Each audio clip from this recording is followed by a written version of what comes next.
In Area 1, Henry reads. So students will read at or above grade level with a focus on vocabulary development, phonics, and close reading strategies. And we have another area focus for our cluster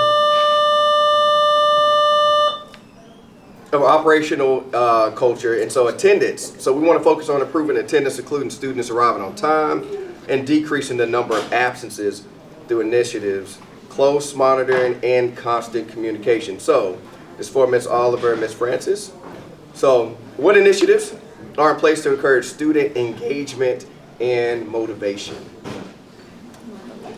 Sure.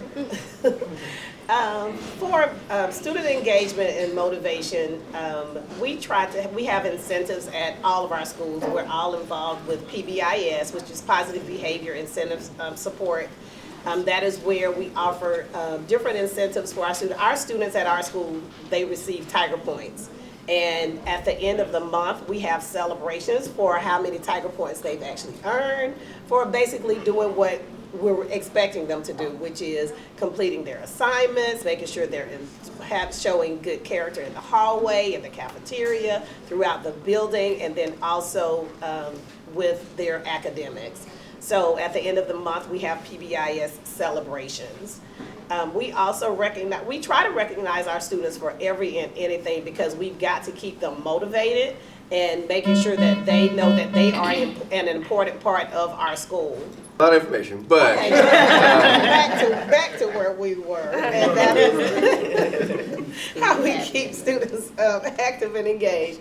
We also have ambassadors. Several of us have ambassadors at our school who serve as anything that we need them for, as far as greeting parents, as well as they're on the advisory council for the school, so they actually plan all of our spirit days. So whatever spirit days we have, our students are the ones who are planning that. We took the adult component out and allowed our kids to actually be the ones, because they're the ones who are dressing up. So we allow them to make those choices. We also have mentors who come into our building to mentor our students. So we have mentoring programs. All of our schools have some type of mentoring program, and one thing that I'm proud of for our school is every student in our building is paired with an adult in the building. So we have a mentor-mentee meeting once every other month, but between that time, you're to have contact with your students just to see if they need anything, and so that they know that that's the person they can talk to. Just to add, we also do have something called the Cougar Store. So our store is very similar to Smith Barnes, where the students, we call it the one-stop shop. So the students are able to go every 6 days, and they're able to go and actually shop.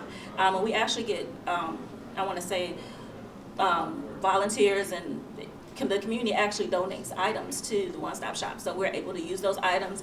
The kids, they shop, so they're learning a couple of things. Definitely good behavior, but they're learning financial literacy. So they save their money, they know they save for certain items, and they purchase that. So we're actually throwing the financial literacy in there as well.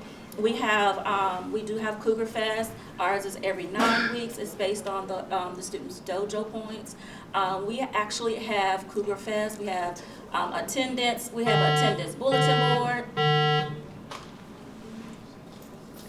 Okay, that was a bell. Okay, I didn't know. It's a minute bell. We have the attendance bulletin board where we're tracking attendance. We give students, one of our big rocks is to try to get our students to come to school every day. So we actually this year started implementing where we're actually giving incentives and rewards for actually having perfect attendance. The students love that. In relation to our MAP goals, we try to incentivize our students to do their very best on our MAP test. We give that 3 times per year. So we have MAP growth parties, and we've had ice cream, we've had the red carpet, we've had the movie day, and glow parties, and the kids really, really, truly love that. One other thing we do, which we've added last year, is we have a group called Gym Girls. And it's part of we have a health empowerment actually grant. And our gym girls, they've done yoga, they've actually grown a garden in our building. So we've tried to do all kind of things just to keep everyone actively involved and engaged in our building.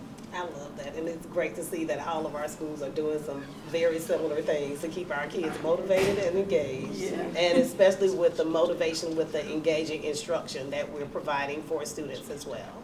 And then to add to the safety piece, we actually have our councils now, where there are a safety council, and we pick other students for that, and they really take ownership of making sure that our school stays safe. So they're kind of our ears on the ground. They're our soldiers. They tell us, they know if they see something, they say something. They kind of let us know if there are things going on in the building. So we've tried to pull and do different things to engage just as many students as we can, but also to keep them motivated in the building. Okay. And I do want to have a little shameless plug here. So Stockbridge High School from 23-24 year to this 24-25 September attendance, we're up 7%. So I don't know if you know how huge that actually is for a high school to get them to come to school more. But that's huge, so I just want to say that. So we're getting them to school. We found out yesterday that as a district, we're trending We are in a trending. positive We are direction for trending. attendance. So keep coming to school. Yes. And So if they're thank you, here. parents, for bringing our kids, Yes. sending our kids to Yes. school. So if they're here, we got to shine. So, Yes. hey,